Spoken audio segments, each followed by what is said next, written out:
Introducing the chain rule.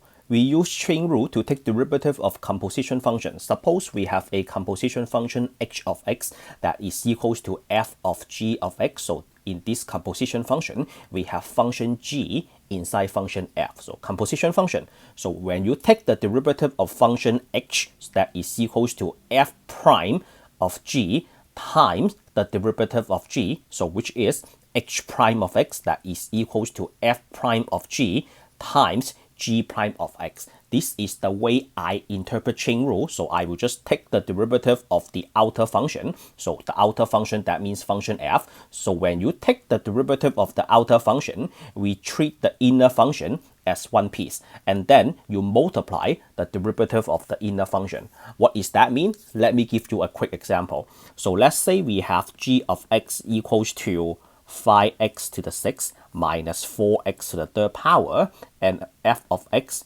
equals to x. Let's use a big degree for a better contrast. So x raised to 100 power.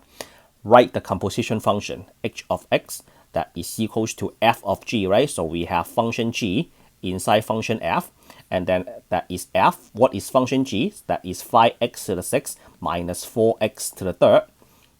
And then for function f, you have x to the 100 power, right? The independent variable raised to the 100 power. Since you replace the x with function g, so you put function g inside the parenthesis.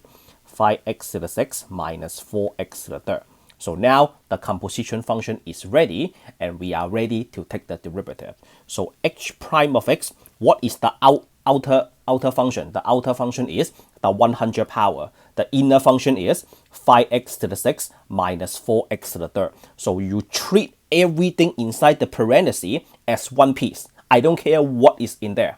Again, you treat everything inside the parenthesis as one piece, and you do not care what is in there. At this point, I am using the power rule to take the derivative of the 100 degree. So the 100 degree, using simple power rule, you bring the 100 degree down to the front. So that is 100 degree, and then everything inside the parenthesis as one piece. I don't care what is in there. And then you take the 100 minus 1, which is equals to 99. So this is the simple power rule, right? And then, do you see that we have another function inside the 100 degree? That is function g, right? So now, just take the derivative of the inner function. So which is d dx, the derivative of the inner function with respect to x, of 5x to the 6 minus 4x to the third. And then let's complete that parenthesis as well. 5x to the 6 minus 4x to the third. So now you take the derivative. So h prime of x, so copy the first piece, 100, and then 5x to the 6 minus 4x to the third raised to 99 degree, and then multiply the derivative of the inner piece. That is, you bring the 6 down. 5 times 6 is equals to 30. 6 minus 1 is equals to 5. Bring the 3 down. 4 times 3 is equals to 12. 3 minus 1 is equals to 2. And then this is h prime of x using chain rule. So let's box the final answer. All right, there you go. That's the final answer. So one problem is never enough. Let's do one more. So this time, let me just give you one function, shall we? So let me switch to another color. So this time, I'm going to give you one function. Let's use green. Let's use another name. How about p of x?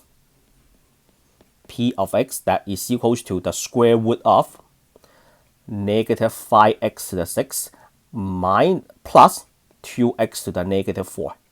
How's that? So which one is in which one? So we have a 6 power inside a square root, right? So take the derivative. So we have p prime of x.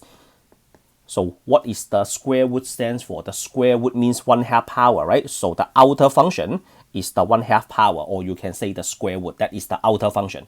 And then the inner function is negative 5x to the 6 plus 2x to the negative 4. So now we take care of the 1/2 power and treat everything inside the parenthesis as one piece. So bring it down, and then whatever that is, I don't really care right now. And then 1/2 minus 1, which is negative 1/2. So if you have a cube root, a fourth root, a fifth root, so that will be a 1/3, 1/4, 1/5 if you have a cube root. And then you take the derivative of the inner piece. I don't care what is in there right now, so this I just perform the first step of chain rule. So whatever inside the square root function, put it down. Negative 5x to the 6 plus 2x to the negative 4. Fill in the second parenthesis as well. So now you have one more derivative to go. Let's do it. So p prime of x, that is equals to 1/2, and then negative 5x to the 6 plus 2x to the negative 4, negative 1/2. The derivative, that is, bring the 6 down, negative 30. 6 minus 1 is equals to 5. Bring the 4 down. 2 times negative 4 is negative 8. And then negative 4 minus 1 is negative 5. There you go. That is the answer to the second composition function. Alright, so this is the end of the introduction to chain rule. If you think my instruction is clear and helpful, give me a like, share the video for me, click the subscribe button if you are on your way out or you are new to the channel. I will meet you all in the next lesson. Signing out.